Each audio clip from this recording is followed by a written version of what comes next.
Hi, Deb. Look, this works. Thank you so much for joining me in the middle of the day.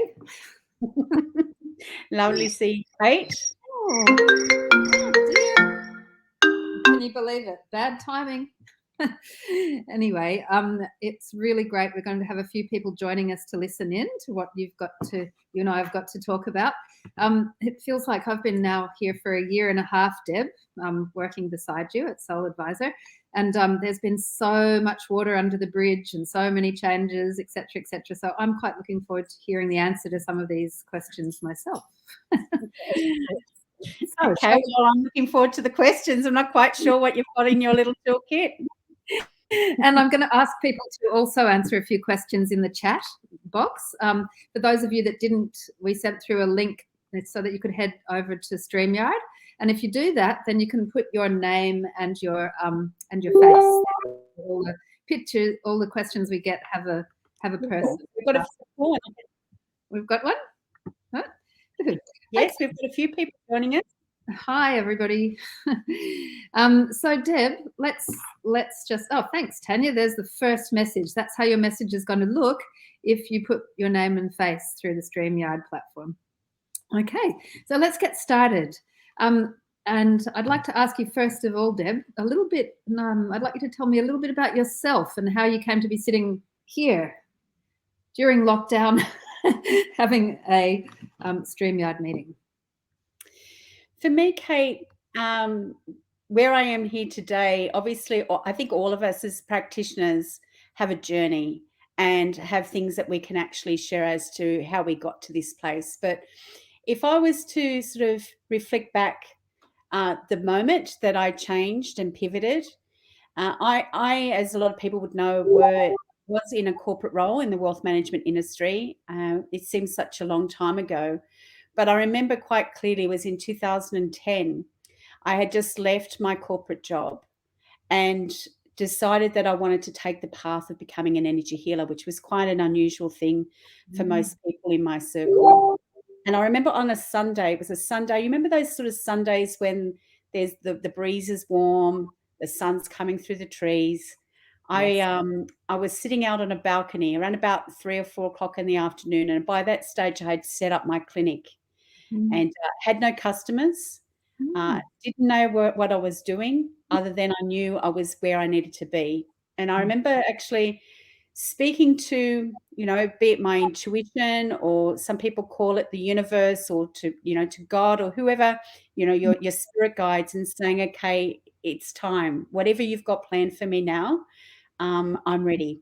And I think that's been the time when I shifted, and up until that till now has been a journey. Many different paths that I've taken. But each time I reflect about SoulAdvisor and where I am today, each of them had a role to play to being where I am here. Right. So that was 11 years ago. It was 11 years ago. Goodness gracious me. And so how did you get into wellness therapies? What was that first step? For me, the first step for me was to actually, I was in a very difficult place in my business, in working in corporate, as I said, and I went looking, I went searching. I think most people here as practitioners will know that time when things weren't the way that we wanted to be, and we went looking somewhere else. And I stumbled upon a ad to go to Nature Care College, where they were talking about all the different taste testers. So I headed on to Nature Care and had a day of looking at all the different things that were available, and decided to sign up to a diploma of energy healing at that time, having no clue what to expect, and not really knowing where it was going to take me. What transpired after that was a myriad of, I then did a diploma of aromatherapy. I also did, numerology, astrology, Reiki. So a combination of a few things, but that was the start of my path, was to go searching for something else, and that my heart and my soul really told me that was the next stage that I needed to take, which, as I said, at the time, I wasn't knowing what I was signing up for. I was just looking for an escape, something that would actually take me out of my head, and something that I could actually do for myself. Wonderful. You know, you seem to have come a long way since then. So you started doing one-to-one therapy with people and grew your business. And then I came into your life when you were doing the most incredible festivals, Embrace Festival and Gratitude Festival, that probably some of the people here know of. How did that happen? How did you stop doing energy healing and aromatherapy and move into a bigger picture, or why? Interesting question. So yes, you're right. I had my own business for 6.5 years. And as I said, I started from scratch. So I didn't have a customer. I didn't know what I was going to do, but it grew very quickly. And I always sit back and reflect on the fact that the way that I believe that was the case is that I could experience our industry. Because I attracted and connected with a lot of people through networking and being, I stepped into the vice president role of the EHA and lots of things that I was doing to follow my path. But there was one morning that I woke up, unbeknownst to everyone else, I was surprised that I never saw the connection, that I sat there and realized that my whole corporate life was all about building teams and creating organizations. And one of my major skill sets was being able to go into a place and find out what needed to do to bring them together, to have a common goal and to succeed. And I always left a company or built a company in a better place than when I walked in. And then all of a sudden I had this 6.5 years as an energy healer where I really embraced my intuitiveness and connected to who I was. And then this particular morning I was lying in bed and it just dawned on me, not too often does someone in that corporate space become an energy healer, and that there was a reason for it.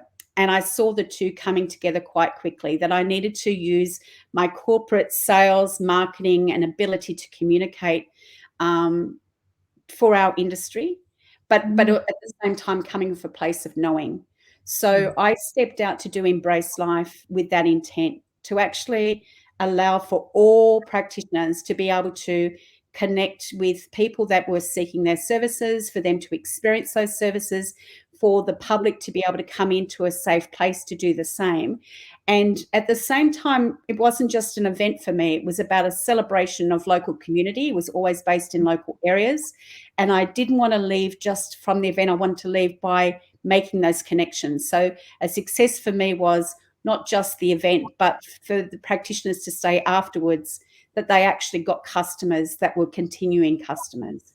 And I suppose from my perspective, that's where I see the platform has moved us into SoulAdvisor, is because it's always been about supporting our practitioners to building their business in a community, in a collective, and to be able to support them by marketing them and helping them in the ways that I felt that practitioners aren't really strong in. We're great as practitioners in servicing and assisting our clients, but we're not always great in the business side of things and the marketing side of things.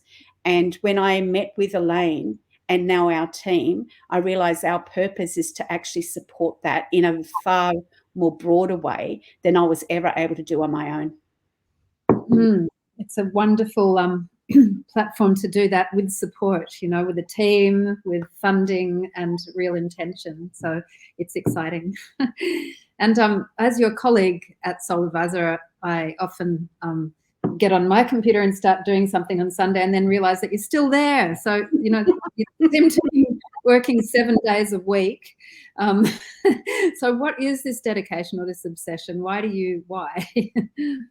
First of all, well, before you answer that question, I'd love to invite anybody else that had one of those moments, so like a defining moment in their pathway, where they moved into natural therapies and what they're doing now. So if you did want to add something to the chat down there, it would be really great to see whether anybody else had a defining moment. So Deb, back to you and 7 days a week. Why? I think and again, I'm going to sort of say I believe that a lot of us are in this space. I think when we actually find our purpose, like really truly connect with our purpose, then it becomes a part of who you are. You live and breathe it. So on the face of it, when someone is looking in, it probably looks obsessive. But to me, it's every email, every connection, every phone call, everything that might even seem like a menial task to some, to me is just joining the dots. Mm. And so when you actually have something that really drives you that way, I feel like it's because it's part of who you are. You don't actually see that it's being, 7 days a week work at slaving on the computer. It's about you. You get an energy from it. You get you grow with it, and there's an excitement when it builds. Mm. And Mm. It's so true, isn't it? And I can see a few other people are saying here that they jumped off out of a corporate thing. And there's Elizabeth saying, a wonderful platform to help so many. Yes. I think most of us come to healing modalities through a journey of our own self-healing and exploration. Totally agree with all those. So as Lauren's saying, really resonating with the story, I think a lot of people do, all of us, be it in corporate or non-corporate, will have a moment when as a practitioner, we know we're here for a bigger purpose, a bigger reason. And I think when we get to that point, and this is what SoulAdvisor is about, is it's important to also know that we're all getting woken up that way, and that we actually don't have to do it on our own. We all got our own unique difference of what we've got to do in the service that we provide, but we don't have to do it on our own, because we're all getting that waking up moment. Yeah. I mean, whoever Facebook user is, thank you for that comment, but it feels very much like that self-healing and exploration is a part of the SoulAdvisor journey ongoing, isn't it? But within community. So, yeah, really important. So I'd love to acknowledge Liz Mulheron, who's just popped in with that as well, because she and I reconnected only a week or so ago, because she just recently got a discovery call that moved into a booking. So well done, Liz. It's lovely to see you here, and I was so excited to reach out to you to celebrate that with you. Yay. And I'm really interested if anybody went, oh, here's another defining moment from Yasmin. My defining moment was when I realized that I wanted to do something really meaningful where I could contribute to lifting the planet and its people. Yes, and I was just about to say that. Do you feel, Deb, in your career journey, that you've in some way mirrored the way that the world is going right now? Totally, Cate. Like, from my perspective, like, I think I don't know. Look, I don't know what the scientific term is, if it's a physic term or whatever, but they always say that as something grows as the other side is growing as well. Like, so people are looking and searching for something, then that need is required to get the balance. As we know, nature is all about balance. And so I believe that we as a whole are being called to action, because more and more people are looking for what we can deliver to them. And so, yes, in a corporate space, I probably, like many, were getting that call. And I see a lot of people that were in corporate got that call, because the skill set that corporate could provide was required for our industry to connect to those people as well. But I also believe that it's en masse, because a lot more people are now requiring what we can actually offer them. So yeah, I do think it's actually what we see in a micro is happening in a macro as well, not only in our own individual businesses, but as a globe. And again, why I keep feeling connected to SoulAdvisor, because it allows us to do that on a global scale. And if we look at what is happening with COVID at the moment, the push now onto online, people are becoming more and more open to online connection, which, I was never able to do in the work that I was doing, but the platform allows us to do that, and it doesn't actually restrict us to only have to do local as well. Yeah. And I think being online also allows, like we are now, allows us to weave our life into our life, our professional life into our normal life, doesn't it? Here's another beautiful defining moment. And I'm sorry, I don't know first names. She of the Wild Things. Oh, hi. And she was told by a deeply spiritual man that she met in a jewelry store, you will work in natural medicine. Wow. Okay. I remember that story, being told that story. Incredible, isn't it? So Yep. down from on high. And I'm wondering whether anybody else feels like we're in a healing revolution, or is it just where we're standing? Because our team talks about it all the time, about the fact that it just seems to be boom at the moment. Everybody's asking to be healed. So I'd love to hear any comments about that. And was there a moment that you took a route?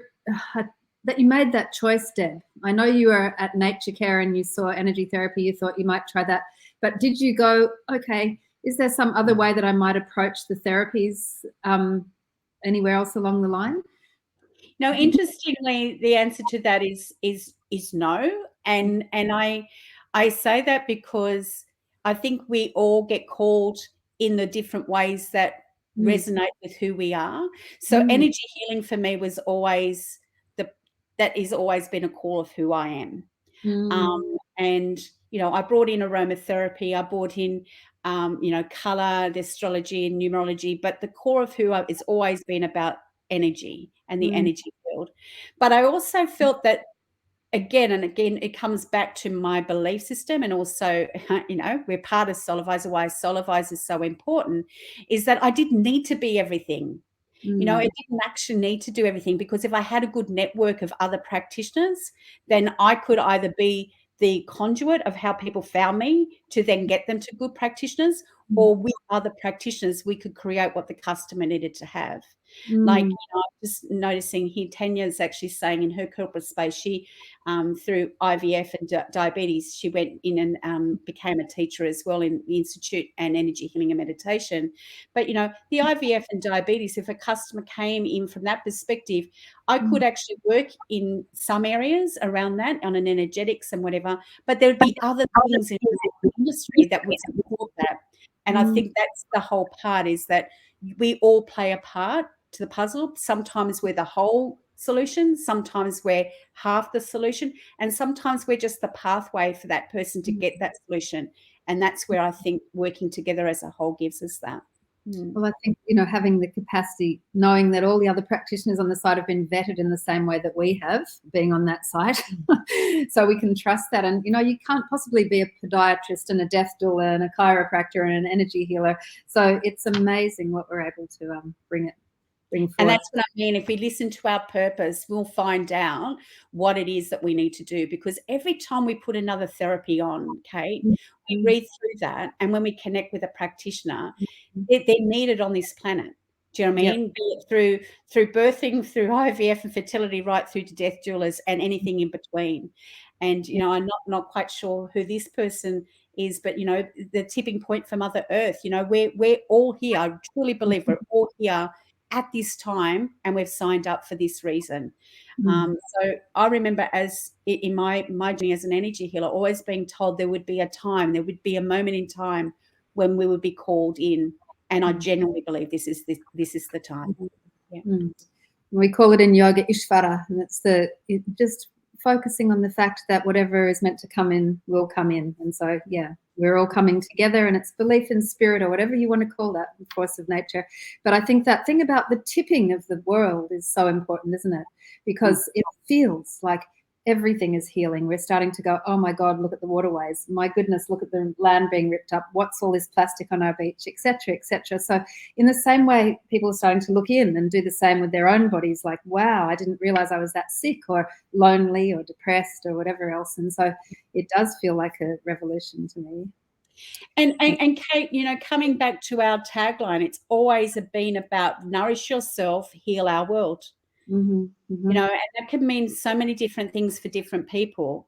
But I suppose the essence of it is if we actually look within ourselves and look after ourselves, then what we are able to contribute actually adds into that healing of the world as well. So, we all know if we've got a full cup, or if we're actually coming from a place of abundance, then we're going to have our open hands, and we're going to be able to support what the planet is requiring. So, that to me, as I said, our role is to look after ourselves as well as playing a role to support others, so we could all contribute to the healing of the world.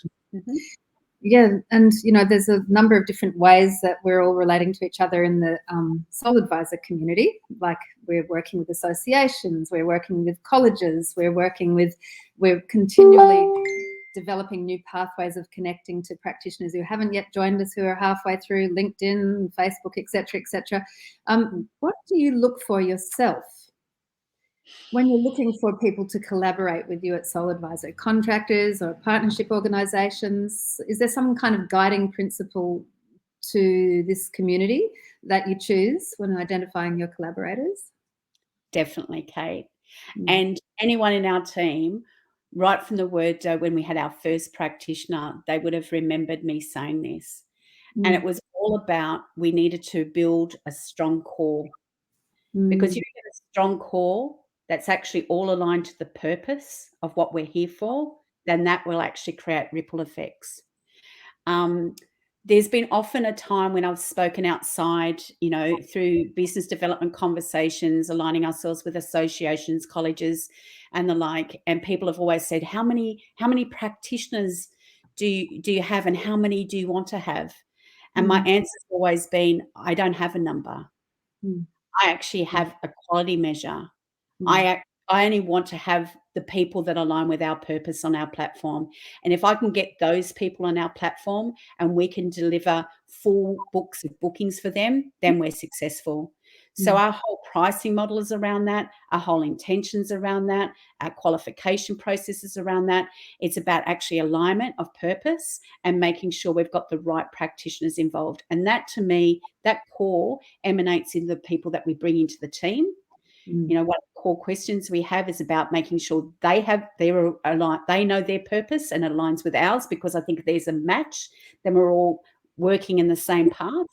It works with our collaborations, because if they're not aligned with our purpose, then we're not going to work together. It aligns with our brands. It aligns with everything. And I think, again, because I'm an energy healer, it's all about the energy.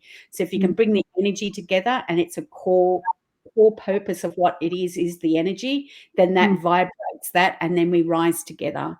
And when I talk about rising, I talk about rising not just about us getting our message out in our voice. I talk about rising in regards to abundance, because as we know, energy is a vibration. So if we're all vibrating highly, then abundance will come in all its different forms to us. We will achieve a voice and a credibility in the industry, and we will have done what our soul has come down here to do. Wow. I think you've probably just answered my last question, but who's chiming in now? I've always loved this perspective, that our uniqueness, the gateway to serving humanity in the planet. Hallelujah. Absolutely. Absolutely. Exactly. And that's the thing. That's the tricky thing with SoulAdvisor. We're a collective, but we also acknowledge uniqueness. So one of the things that the team does throughout the whole process to understand the core of the practitioner, in our bio writings, we actually take the time to have professional writers to actually make sure and showcase our practitioners' unique difference of who they are. And we all have our own way of experience, and we'll all resonate with different customers. So we've got to have our uniqueness being able to show, but at the same time, we're a collection. We're a collective with a common purpose. And we need customers to be able to find us. So therefore, we need the framework for people to be able to navigate through that. But I believe, again, if we showcase that uniqueness in that framework, the right people will find you. But you've got to find a way to find you. So it's that whole juggle between putting a structure around, doing a collective, doing it as a common purpose, but allowing for the uniqueness to come through, because that's the only way that we're going to serve humanity. Yeah. Oh, and if you wanted to just summarize, as you say, Tanya, aligning all our services with purpose-driven ethical practitioners, absolutely. Yeah. So how about we just ask you, as a grand finale, to share with us your full-blown vision for SoulAdvisor. And it's not just my vision, because as we know, we have a founder in Elaine Yund, which, I am always indebted to, that she has supported us and our team as we grow with the vision that we've created. And we've got a team, of yourself and Katrina and everyone else in our team. So it's our collective vision. But for me, if I was to look at one thing, I always look at our logo. And our logo, if you might just see it as intersecting pieces, but there's actually a story behind that logo. And I just want to it's just that little top right-hand corner. Can anybody else see it there? Just above my right ear. Oh, there. It's actually here, but if people don't know, have a look on the website, because it's our SoulAdvisor logo. And there's a story behind that logo, and it's a video, and it's a video that was done in the 50s or 60s of a gentleman that was talking about the rising of the consciousness of the planet. And he said, what it showed is that the higher and higher we come, the more we will realize that beneath all of it, we're all connected. Do you mean? So even though there is this, I suppose, feel of separateness, when we actually look at ourselves, we're actually all connected. And I know even the movie that you told me to go and have a look at, Cate, the Fantastic Fungi, and the connectedness of the plants and the trees and the network that actually occurs. Like, nature is actually showing us that we are all connected as well. And we're still getting our head around it, what that actually means. But I think when it all comes down to it, we are one. We all bleed the same. We all, we all want, the connection, the love. We all want purpose. We want to be valued. There's so much more commonality within all of us than there is difference. And so for me, SoulAdvisor is going to play a part to make that happen. And we're going to do that through us actually coming together as an industry, and us actually as a group, honoring each other's uniqueness, but doing it as a whole. Us actually aligning ourselves to what our soul is asking for, and for everyone to be open to collaborate and support. As the last comment said, how can there be competition if you're unique? There can't be. Do you know what I mean? So we actually have to let go of the ego. We need to let go of the fear. We need to let go of all those things that are holding us back, and know that if we're always got that open hand, and I go back to me being a practitioner, I didn't know who was walking in my door, but I knew they were coming to me for a reason. And sometimes they were coming to me for me to be able to do work on them. Some was to be jointly, some was to actually hand them off to someone else. But that mindset of abundance always made my books full, and always allowed me to be a successful business person as a practitioner. So, if we could do that as an industry, and at the same time play the role that we're doing in healing the planet, my God. Now, what will the next lifetime be? Because we've all sorted it out this lifetime. There'll be nothing to actually sort out in our karma. So that, to me, is our vision, is to actually live and breathe what SoulAdvisor stands for, and what we're all here to do. Absolutely. And here's to a world where we're sure that every product on the market, every bit of food that we're being served up, every service that someone else is offering is actually for our good. Imagine that, like how incredible if we could reestablish that kind of trust and health in the world. Hey, exactly. And if we stumble and fall, which we'll all do because we're all human, Cate, that we've actually got some people around us that will hold that space until we're ready to stand up again. And that, to me, I think, that's why we want to inject this energy into our collective, is to, we're all doing that often on our own, is to know that we don't need to be. No. Well, I'd love to hear how that's landing for people. We've got 2 minutes left. Oh, thanks, Yasmin. Very true. Yeah. And if anybody else would like to chime in the next 2 minutes while we're just finishing off, it's great. It's hard to know who we're talking to. It's funny, kind of a platform in that we can both see each other, but we can't see all of you.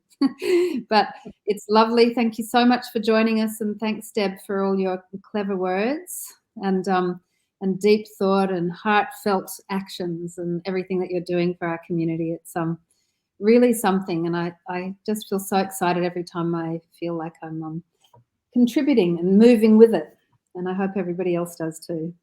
Thanks, Cate. And for me as well, in this forum, just thank everybody else. From my perspective, I get the energy from everyone else's as well. So every time we get a discovery call, every time we get a booking, every time we actually connect with a practitioner and we build their profile together, and then someone says, thank you very much for everything that you're doing. Every time that those kindness is being shared, that actually grows the energy as well. So thank you everyone for what they do as well. Yes. Great. Well, thank you, everybody. Tiny love fest. And we look forward to running these again. The next one's going to be very different than this one, but we're not going to let the cat out of the bag just yet.